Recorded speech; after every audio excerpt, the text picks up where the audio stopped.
8 फेरों का 8वां वचन। स्वाति ने इसी साल शहर के कॉलेज से पढ़ाई पूरी की है और अब उसके लिए जगह जगह से रिश्ते आने लगे हैं। स्वाति से ज्यादा उसके रिश्तेदारों को उसकी शादी की चिंता है, इसीलिए जो भी स्वाति के घर आता वो किसी नए लड़के की खबर जरूर ले आता।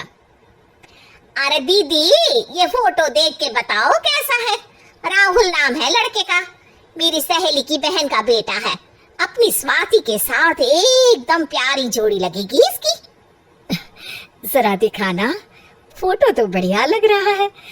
कोई गलत आदत वादत तो नहीं है ना इसे? और कमाता कितना है? अरे कोई गलत आदत नहीं है दीदी, आप कहो तो एक मीटिंग करवा देती हूँ, फिर सब कुछ फाइनल कर लेना।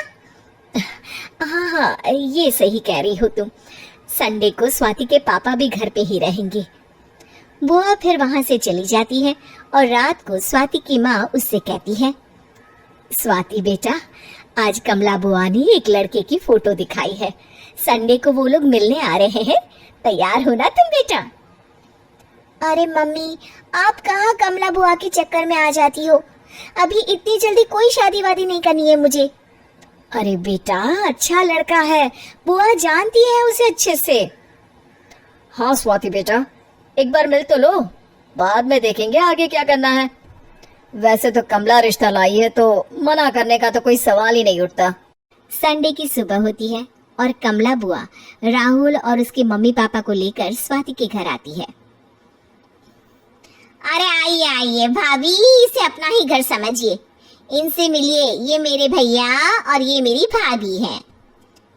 नमस्ते भाभी जी, ये है हमारा लड़का राहुल, सरकारी नौकरी की तैयारी कर रहा है ये। वैसे आपकी बेटी कहाँ है? अरे स्वाति बेटा, बाहर आ जाओ। वैसे कितनी पढ़ाई की है स्वाति ने? जी, पोस्ट ग्रेजुएट है हमारी बेटी साइंस में। ये सब तो ठीक है, पर घर संभालना जानती है या नहीं? हमें कौन सी इससे नौकरी करवानी है, नौकरी तो मेरा बेटा करेगा ही। पर मैंने इतनी पढ़ाई की है और आप चाहती हैं कि मैं घर पर ही बैठी रहूं? अरे स्वाति बेटा, ये बड़ों की बात में तुम कहाँ बोल पड़ी? हम सब देख लेंगे क्या करना है क्या नहीं।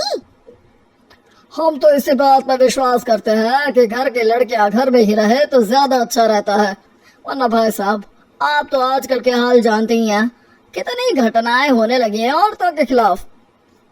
स्वाति बेटा, रसोई का काम तो पूरा जानती हो ना, शादी के बाद तुम्हें ही संभालना है वो सब। अरे बहुत अच्छा खाना बनाती है ये, आप सब लोग इसकी तारीफ करते नहीं थकेंगे। लो भाई, हो गई मीटिंग, अब शादी की तारीख फाइनल कर लेते हैं, क्यों भैया? भाई हम तो पंडित जी से चर्चा करने के बाद ही तारीख फाइनल करेंगे, सालों से हम उनकी बातें मानते हुए आ रहे हैं। लड़के वाले और कमला बुआ की बातें सुनकर स्वाति एकदम नाराज हो जाती है और उसे लगने लगता है कि शादी के बाद उसे घर पर ही बैठना पड़ेगा। लेकिन घर वालों के आगे उसकी एक नहीं चलती और उसे शादी के लिए हाँ कहना पड़ता है। शादी का दिन आ जाता है और सब मंडप में जमा होते हैं। अब फेरों का समय हो गया है, अब कन्या अपने वर से 7 वचन मांगेगी। आप किसी धार्मिक आयोजन में जाएं तो मुझे भी ले जाएंगे। आप मेरे माता पिता का भी बराबरी से सम्मान करेंगे, हमेशा मेरा साथ निभाएंगे।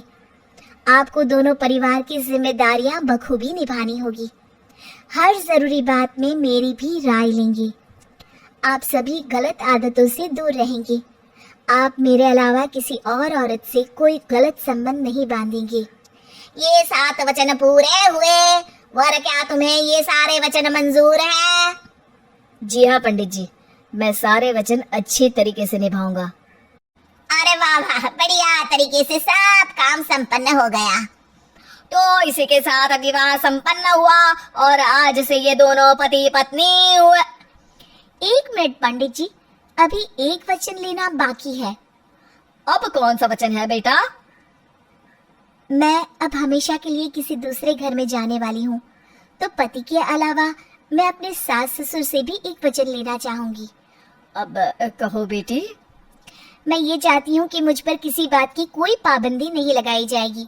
मुझे सब कुछ करने की आज़ादी होगी और मैं भी विश्वास दिलाती हूँ कि मैं एक अच्छी बहू बन के दिखाऊंगी। स्वाति की बात सुनकर उसके सास ससुर एकदम चौंक जाते हैं और कुछ बोल नहीं पाते कि उतने में कमला बुआ बोल पड़ती है। अरे बेटा, ये भी कोई कहने की बात है? रानी बन के रहोगी तुम तो। वचन देने से पहले सोच लीजिए, क्योंकि शास्त्रों में वचन ना निभाने वालों के लिए नरक से भी बदतर सजा लिखी है।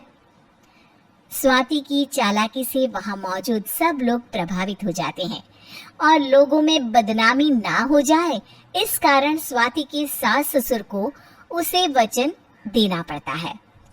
और कैसी आप शकुन वाली बातें कर रहे हैं आप पंडित जी? हमें मंजूर है बेटा तुम्हारी शर्त।